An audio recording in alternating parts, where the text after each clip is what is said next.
Honest ka ba sa iyong nararanasan? Humihingi ka ba ng tulong kapag hindi mo na kaya? Tara, recharge muna tayo.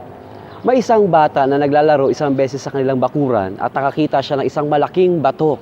At dahil sa kanyang pagka-curious, gusto niyang itulak yung bato sa kanya pong paglalaro. At ilang beses niya po itong ginagawa, ngunit hindi niya kayang itulak yung malaking bato kasi talagang naka-stuck na yung bato doon at kinakailangan ng mas malakas na puwersa para po ito'y mapagalaw o matulak. Isang beses, yung kanyang tatay ay dumaan sa kanyang paglalaro, sa kanyang pinaglalaruan at tinanong siya, "Anak, ibinigay mo na ba ang lahat-lahat mong lakas diyan sa pagtutulak sa batong yan?" Sabi ng bata, "Opo, ibinigay ko na po lahat. Pagod na po ako at hindi ko na kaya." At sabi ng tatay, "Hindi mo pa binibigay lahat sapagkat hindi ka pa humihingi ng tulong." Ulitin ko, hindi mo pa binibigay lahat sapagkat hindi ka pa humihingi ng tulong. May mga tao, mga kapatid, na kapag hindi na nila kayang isang bagay, minsan ayaw pa magpatulong. Anong dahilan? Kasi takot pasabihan na sila'y mahina. Kasi na baka lumiit ang tingin sa kanila kapag humingi sila ng tulong. At takot magkaroon ng utang na loob sa ibang tao. Sa totoo lang, sometimes you need to be honest sa inyo pong nararanasan, sa inyo pong nararamdaman upang na sa ganon ay magawa nyo ang isang bagay. Mas may magagawa ka if you allow someone to help you. True strength only comes from those who bravely admits that they need help. Minsan, kailangan mong aminin na mahina ako para matulungan ka ng iba. Mas may matututunan ka kapag inalaw mo yung ibang tao na i-bless ang iyong buhay at tulungan ka sa isang bagay na hindi mo na kaya. Sa totoo lang, may limitasyon ng ating lakas. Kaya nga, nilikha ng Diyos ang ating kapwa upang na sa ganon ay magkaroon tayo ng damayan. Para damayan tayo ng ibang tao. Pero kung hindi mo aaminin sa sarili mo na nangihina ka rin, dumadating ka rin sa iyong limitasyon, at hindi mo inaamin na kailangan mo ang ibang tao, lalo na kapag kagalit mo yung taong pwedeng tumulong sa'yo, hindi mo aaminin sapagkat takot kang mapahiya. Pero sa totoo lang, ulitin ko yung sinabi ko kanina, true strength only comes to those who admit, umaamin na hindi na nila kaya.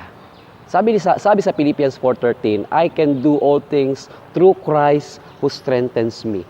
Sabi ni Pablo, si San Pablo po nagsulat niyo sa mga Korinto na magagawa ko lahat ng bagay sa pamamagitan ng lakas na kaloob sa akin ng Diyos. Meaning to say na hindi siya gumagawa ng kanyang sarili at hindi siya umaasa sa kanyang sariling kakayanan sapagkat alam niyang may limitasyon yung kanya pong lakas, yung kanyang kakayanan, yung kanyang talino, yung kanya pong aminin man natin sa hindi, habang tumatanda, medyo humihina na yung iba sa atin.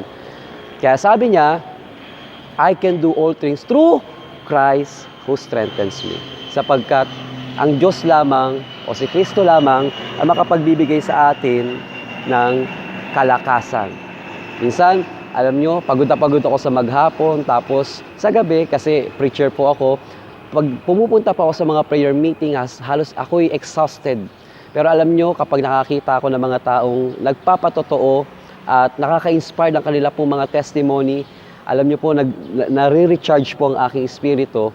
At pag ako po ay magpipreach na, hindi ko alam kung saan ko nakukuha yung lakas na akin pong nararanasan.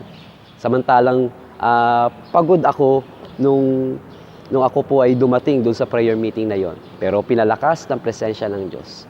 Sometimes, admit that you need help. Hindi isang kahinaan ang paghingi ng tulong. Pray po tayo. Ama naming Diyos, salamat sa iyong kabutihan. Salamat sa lakas sa panibagong umaga at panibagong araw na pinagkaloob niyo po sa amin. Dalangin po namin, Panginoon, na turuan kami kung paano humingi ng tulong kapag hindi na namin kaya. Sapagkat hindi mo kami nilikha, Panginoon, upang na sa ganon ay mamuhay lamang para sa sarili namin. Kundi, nilikha mo kami Nilikha mo ang aming kapwa upang damayan kami at dumamay din naman ako sa iba. Dumamay din naman kami sa iba. At upang sa ganon, ang inyo pong lakas ay magmanifest sa bawat isa sa amin.